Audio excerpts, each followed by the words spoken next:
Bon, salut à tous. Définitivement, je n'arriverai pas à tenir un calendrier finalement.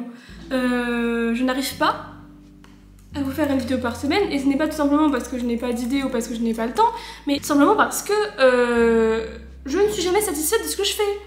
Voilà, donc en fait, vous allez jamais voir cette vidéo 2 semaines après la dernière vidéo que j'ai faite. Parce qu'en fait, entre temps, j'ai filmé 2 vidéos entières que je n'ai pas montées et publiées parce que je ne les aime pas.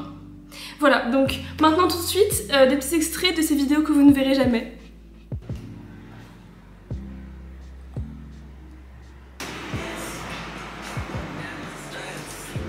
Je me connais là je suis fatiguée. J'ai presque rien dans mon frigo et autant vous dire que j'ai la flemme de me faire à manger, donc j'ai encore plus la flemme d'aller faire des courses. Voilà, donc j'espère que vous êtes bien frustrés à l'idée de ne pas avoir vu les vidéos que je vous ai montrées. De toute façon, c'était une version nulle de ce que je vais vous faire aujourd'hui et une vidéo plus ou moins vlog de moi qui suis en train de déprimer, puis finalement ça va mieux. En gros. Voilà, donc ça ne vaut pas le coup pour vous de les regarder. Venons-en aux faits. Les faits sont donc les suivants. Nous sommes le 27 septembre aujourd'hui et depuis août, je voulais faire une vidéo de rentrée. Mais du coup, la rentrée est passée. Non mais vraiment, c'est la vidéo la plus chaotique de ma chaîne, ça y est. Bref, je me suis dit, on n'est que le 27 septembre. L'année est loin d'être finie, on est qu'au premier mois de l'année. Tu peux quand même faire une vidéo de rentrée. Donc je fais une vidéo de rentrée sur le lien de la productivité, sur le thème de la productivité, pardon, et de travailler. Parce que comme je vous l'ai dit dans les vidéos précédentes, je suis à nouveau étudiante. Pourquoi je dis à nouveau? J'étais déjà étudiante.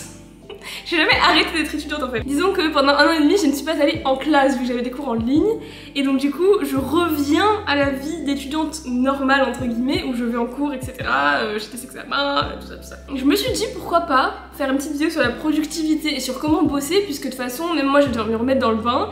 Et puis de toute façon, je pense que c'est jamais de trop finalement des conseils pour bosser, vu que beaucoup d'entre vous sont sûrement collégiens, lycéens, étudiants. Si vous ne l'êtes pas, peut-être que mes conseils vont vous servir pour votre travail, parce que ça peut marcher aussi pour le travail de toute façon. En clair, le thème de cette vidéo c'est comment travailler mieux et pas plus. Parce qu'on dit souvent qu'il faut travailler plus, mais non, pas besoin de travailler plus si on travaille mieux. Donc pour ceux qui ne le savent pas, je suis en Master 1 cette année, et en fait j'ai fait une année de prépa post-bac, donc en fait ça fait ma 5e année d'études post-bac, du coup à partir de septembre là. Ça fait donc... Oh non, ça fait donc 18 ans que je suis élève. J'entame ma 19e année d'études, si on compte toutes les années d'école. Hein. Ça fait très peur. Pourquoi j'ai fait ce calcul horrible? C'est pas grave. Donc ça fait 19 ans que j'ai fait des études. Et donc j'ai eu le temps. J'ai eu le temps de créer des techniques pour arriver à être plus productif, parce que je suis profondément une procrastinateuse et procrastinatrice, c'est très dur à dire, et je suis une flemmarde, voilà, ça c'est un fait. Et je n'aime pas travailler beaucoup, mais j'aime avoir des bonnes notes parce que je suis perfectionniste. Vous voyez, c'est vraiment le paradoxe, c'est-à-dire que je n'aime pas bosser mais je veux avoir des super notes. Donc comment faire ça? C'est en optimisant au maximum son temps de travail. Également, à côté de ça, je donne des aides aux devoirs, enfin je fais du soutien scolaire depuis 4 ans maintenant. Et j'ai vu des élèves passer de toute classe, de tout âge, de tout niveau, etc. Et j'ai pu aussi repérer un petit peu quels étaient les problèmes principaux de mes élèves et pourquoi ils n'arrivaient pas à avoir des bonnes notes et à être productifs. Donc bref, c'est un espèce de mélange de mes expériences personnelles plus des expériences que j'ai pu voir, enfin des difficultés que j'ai pu voir chez d'autres. J'ai divisé mon affaire en 2 grandes parties. La première c'est qu'est-ce qu'il faut faire avant de travailler, avant de se mettre à réviser en fait entre guillemets, et ensuite la deuxième partie c'est les révisions, etc. Comment vous aider à vraiment apprendre et ingurgiter de la quantité, voilà. J'ai ouvert les fenêtres de chez moi et j'espère qu'il n'y aura pas trop de bruit parce que vraiment j'étais en train d'étouffer, genre là il fait trop chaud aujourd'hui. Déjà la première chose que j'ai à vous dire, c'est que on peut pas travailler si on a absolument zéro motivation. Voilà. Et je sais que vous allez me dire oui mais moi de toute façon j'ai zéro motivation alors comment je fais? Et bien tout simplement, vous en inventez une. Vous inventez une motivation ou un intérêt que vous portez à ce que vous étudiez. Je vais fermer les fenêtres parce qu'on va pas m'entendre. Tant pis, je mourrai de chaud, mais c'est pour le bien de vos oreilles. Il faut se créer un intérêt, trouver un intérêt, inventez-le même s'il est très nul et peu important, mais il faut vous trouver quelque chose qui vous motive à travailler parce que personne ne peut bosser sans avoir quelque chose derrière qui les pousse à le faire. Voilà, c'est humain, c'est naturel, s'il n'y a pas de motivation, il n'y a pas l'énergie qui est mise dans le travail. La motivation, ça peut être tout simplement n'importe quelle chose en rapport avec la matière. Par exemple, vous vous dites j'ai besoin de faire des maths parce que plus tard il va falloir que je puisse faire je sais pas, des proportions de tête pour faire mes recettes de cuisine. Je sais pas, je pense à ça au hasard. Sinon, autre technique, c'est trouver une motivation plus grande. Du genre, je veux absolument avoir mon bac, ou je veux absolument avoir mon diplôme parce que je souhaite faire tel métier et du coup je sais qu'il faut que je bosse pour avoir ce diplôme, pour pouvoir faire le métier que je veux, ou pour avoir les sous pour acheter l'appartement que je veux, ou pour pouvoir faire je ne sais quoi. La seule condition, c'est qu'il faut que ça soit une motivation qui vienne de vous et il faut que l'intérêt que vous portiez à la matière, ça soit un intérêt qui vous soit personnel. Vous pouvez pas dire je le fais pour mes parents ou je le fais parce que on m'a dit qu'il fallait que j'ai mon bac ou j'en sais rien. Ça ne fonctionnera pas parce que de toute façon ça vient pas de vous, donc vous allez pas forcément trouver la motivation pour autant. La deuxième chose hyper importante avant de travailler, avant les révisions, c'est ce qui se passe en cours et en classe. Alors, je sais que je suis peut-être là vraiment bien placée pour faire des commentaires parce que je vais pas beaucoup en cours. Enfin, quand j'étais au lycée, collège, etc., bah, j'étais obligée d'y aller, hein. Mais maintenant que je suis dans le supérieur et que notamment les amphis sont pas obligatoires, je n'y vais pas beaucoup. Je vais au TD, du coup le cours obligatoire, mais ça se limite à ça. Mais ce que je voulais vous dire, c'est que une des façons les plus faciles de gagner du temps dans vos révisions et de gagner en efficacité, c'est d'écouter un minimum en cours. Parce que ce que vous avez compris et retenu en cours, vous n'arrivez pas à le comprendre et à le retenir chez vous en fait. Et puisque vous êtes obligé de passer des heures dans cette putain de salle à devoir écouter un prof qui peut-être raconte des choses inintéressantes, quitte à être là et à devoir se faire ça, autant que vous gagnez du temps sur l'après. Parce que si vous écoutez rien du tout en classe pendant le cours, après vous allez devoir prendre de votre temps libre et des moments où vous êtes tranquille chez vous, vous avez envie de faire autre chose pour réapprendre ce qu'il a déjà dit en classe. Vous voyez ce que je veux dire? Donc en fait, je vous dis pas d'écouter le cours à 100% parce que c'est impossible d'être concentré à 100% pendant genre 2 heures ou 4 heures de cours, enfin je sais pas combien de temps vous avez. C'est impossible, genre une concentration humaine est d'environ 30 minutes, donc voilà. Mais essayez d'avoir le fil rouge de ce qu'il raconte, de comprendre les trucs les plus difficiles. Si vous dit attention c'est difficile et tout le prof, concentrez-vous 2 secondes juste pour essayer de comprendre ce qu'il raconte et prenez un minimum de notes du cours, les choses les plus importantes à retenir, histoire de pas perdre 1000 ans non plus à se dire merde j'ai pas le cours, il faut que je demande à un copain ou quoi, machin. Voilà. Donc ça c'est le strict minimum et ça va vous faire gagner un temps fou. Et je sais qu'il y en a beaucoup qui sont là en mode non mais en fait moi je m'en fous du cours, j'ai envie de faire autre chose, j'ai envie de discuter avec mes camarades ou avec mes potes, j'ai envie de faire autre chose, surtout quand on est dans le supérieur. On a nos ordinateurs avec nous, avec la connexion internet de l'université. Donc autant vous dire qu'il y a des millions de distractions possibles pendant le cours, mais il faut que vous trouviez de l'énergie en vous pour vous dire si je suis là, il faut un minimum que j'ai compris en sortant du cours de quoi on parlait et quelles sont les grandes idées que le prof a essayé de me faire découvrir ou transmettre. Donc on arrive maintenant à la deuxième partie de mon propos. Quand j'étais en classe préparatoire, donc j'étais en classe préparatoire droit économie, donc c'était quand même assez intensif. Bref, j'ai fait 1 an avant de rentrer à Sciences Po. Et donc du coup, comme vous en doutez, les classes prépa c'est beaucoup de travail. Et en fait, j'avais beaucoup d'amis à moi ou de gens des prépas autour de moi, etc. qui bossaient comme des fous furieux, genre qui travaillaient jusqu'à 3 h du matin, des fois les examens la veille ou l'école, etc. Donc l'école c'est les examens oraux pour ceux qui savent pas ce que c'est. Et bref, qui se tuent au travail toute la nuit des fois, etc. Il y en a carrément qui ont fait des burn-out et tout. Hein. Et en fait, moi, je n'ai jamais travaillé comme ça autant. J'ai jamais passé la nuit entière, jamais fait de burn-out en fait. J'avais des copains qui me disaient mais comment tu fais pour avoir des bonnes notes alors que tu travailles peu en fait, comparativement à nous. Et clairement, je leur répondais parce que je sais comment je suis efficace, je sais comment je suis productive et je sais que j'ai pas besoin de travailler 4 heures. Je peux faire la même chose en 2 heures, tout simplement parce que je sais quand est-ce qu'il faut que je m'arrête, je sais quels sont les meilleurs moments pour moi pour travailler, et donc je vais tout de suite vous expliquer toutes mes techniques de comment je fais pour arriver à être ultra efficace sur un temps limité en fait.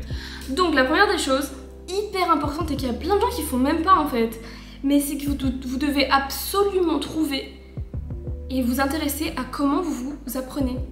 Chaque personne a une façon différente d'apprendre et ça sert à rien d'essayer juste bêtement de se mettre devant un cahier et d'apprendre par cœur quelque chose. Genre, ça sert à rien parce que chacun a sa manière différente de faire et si tout le monde fait la même chose, eh ben c'est normal qu'il y en a certains qui arrivent et d'autres non.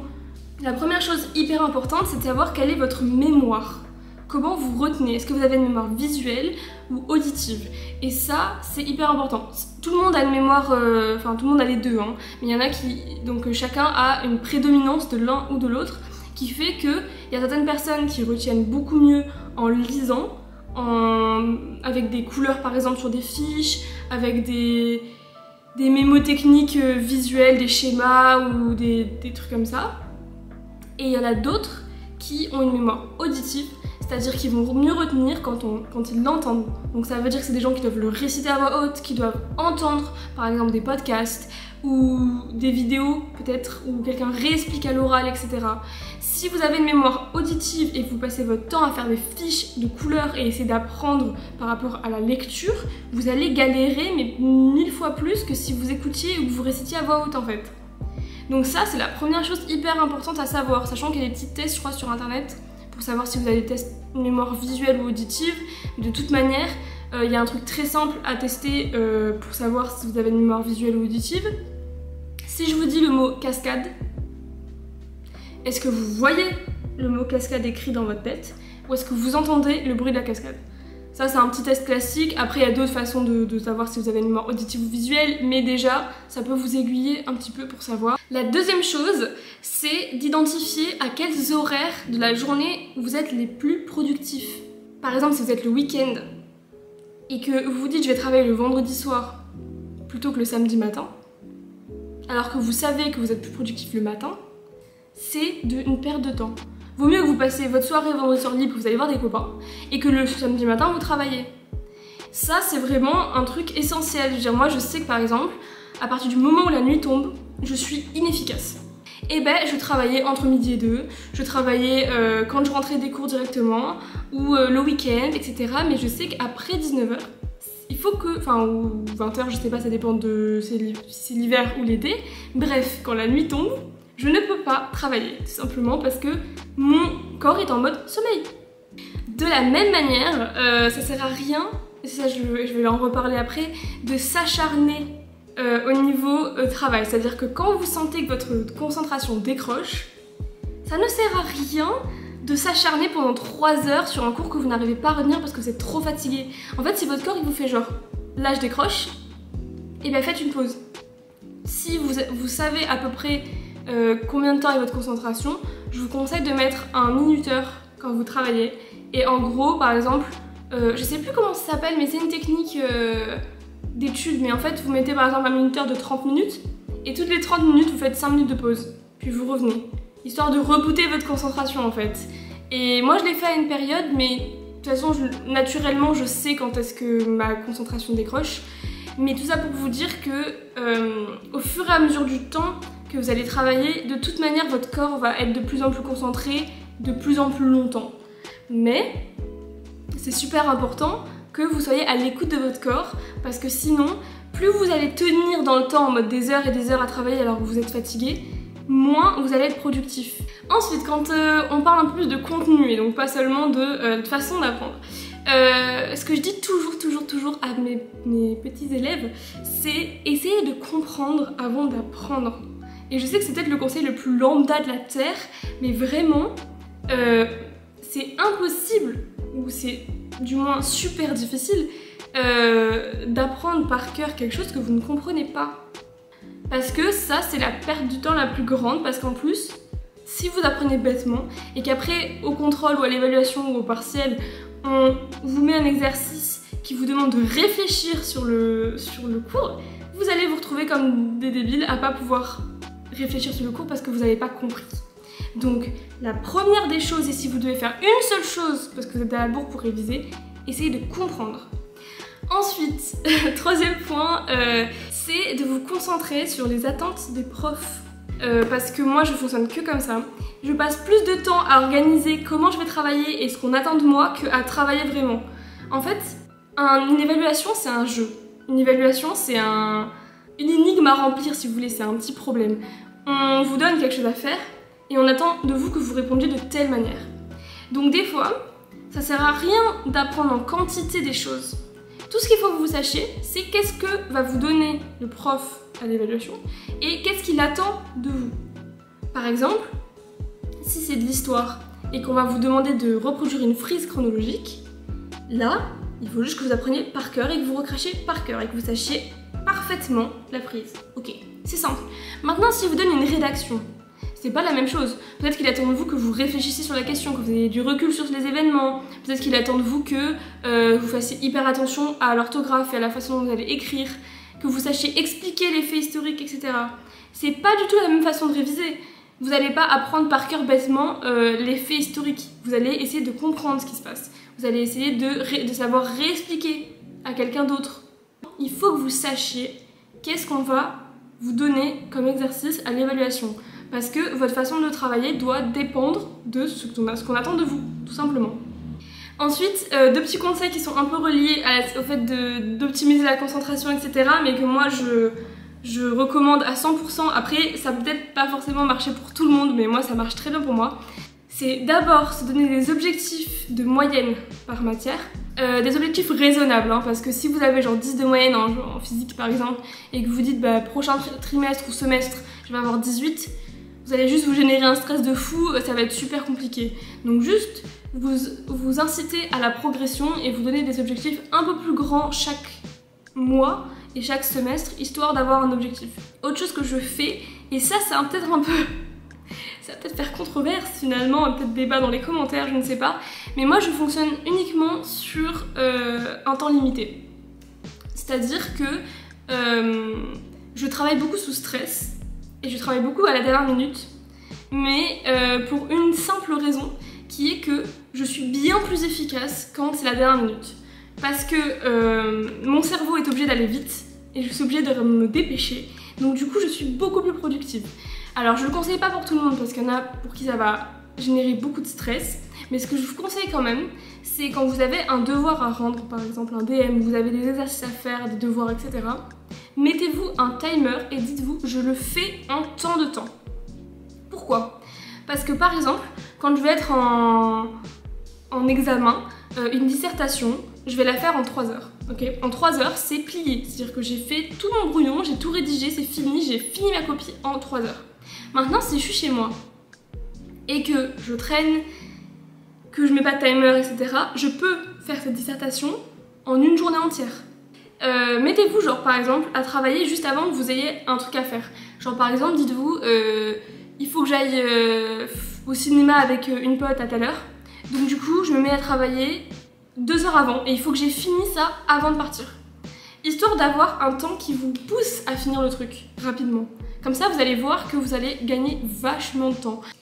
Enfin, dernier conseil qui peut paraître peut-être super naïf et évident, mais que je trouve que beaucoup de gens ne l'appliquent pas, c'est faites de vos révisions un moment agréable. On va pas se mentir, hein, passer des années de sa vie à devoir juste apprendre des trucs, recracher, apprendre des trucs, recracher, c'est super chiant. Voilà. C'est au bout d'un moment on a ras-le-bol. Même si on étudie des choses qui nous intéressent, on sature. Et des fois on est fatigué, des fois on n'a pas envie de travailler, et les devoirs, le moment des devoirs, ça peut être un moment ultra désagréable. C'est justement pour ça qu'il faut essayer d'en faire un moment le plus agréable possible. Donc, si vous aimez la musique, mettez de la musique. Certains ça les déconcentre, moi un peu, mais je ne peux pas vivre sans musique donc j'en mets quand même. Mettez, je sais pas, des bougies, une bonne odeur, n'importe quoi qui vous fait vous sentir bien. Utilisez des stylos qui vous plaisent pour faire vos fiches. Je sais pas, des trucs de papeterie qui vous plaisent. Moi j'adore les trucs de papeterie donc j'en ai plein. Buvez de l'eau aussi pendant que vous travaillez, ça c'est très important. Bref, peut-être des conseils de bon sens très simples mais qui sont peut-être pas assez utilisés par les élèves de collège-lycée et même les étudiants parce qu'on est réputé pour ne pas prendre soin de nous. Donc voilà, j'ai essayé de vous faire un petit topo de toutes ces choses qui m'ont aidée et qui m'aident toujours dans mon quotidien à travailler. Je sais que je répète toujours la même chose et du coup je vais finir encore sur la même chose, mais 1100 vues à l'heure actuelle sur ma vidéo de mon appartement que j'ai postée il y a 3 semaines, c'est fou. C'est fou parce que j'ai atteint déjà les 1000 vues sur quelques vidéos, mais des vieilles vidéos, c'est fou. J'ai du mal à croire qu'il y a 1000 personnes qui ont fait la visite de mon appartement. Heureusement que c'est virtuellement parce que sinon ça m'aurait épuisé les amis. Et d'ailleurs en parlant de ça, regardez ce que j'ai mis au mur. Bref voilà, donc n'hésitez pas à me dire comme d'habitude en commentaire ce que vous avez pensé de cette vidéo, likez, partagez, vous abonner, voilà. Suivez-moi sur TikTok et Insta aussi, n'hésitez pas, et on se retrouve la semaine prochaine pour une autre vidéo. Si je ne décide pas de changer 40 fois d'idée de vidéo entre temps, et du coup, si jamais, ce sera peut-être pas dans la semaine prochaine, peut-être la semaine suivante. Bref, en tout cas, passez une bonne semaine et à la prochaine.